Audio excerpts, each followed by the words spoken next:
హల్లెలూయా. దేవుని బిడ్డలారా, ఈరోజు శుక్రవారము ఉపవాస దినము. ప్రతి ఒక్కరు చాలామంది ఉపవాసం ఉండడానికి భయపడతారు.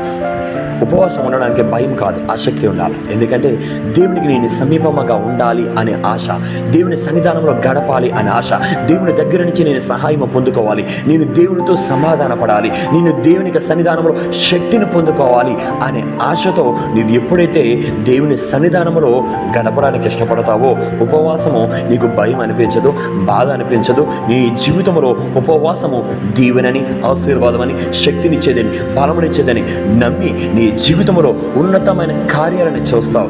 కాబట్టి ఉపవాసము అనగా నీవు దేవుని సన్నిధానంలో వర్ధిల్లేది, బలము పొందుకునేది, శక్తిని పొందుకునేది. అటువంటి ఉపవాస దినమును నీవు సంతోషముతో ఆచరించాలి, ఆనందముతో ఆచరించాలి. దేవుడు సమాధానం ఇస్తాడని, విజయమునిస్తాడని నమ్మకంతో చేయి. నీ ఉపవాసములో యథార్థమైన హృదయంతో చేయి, విజయం పొందుకుంటావు.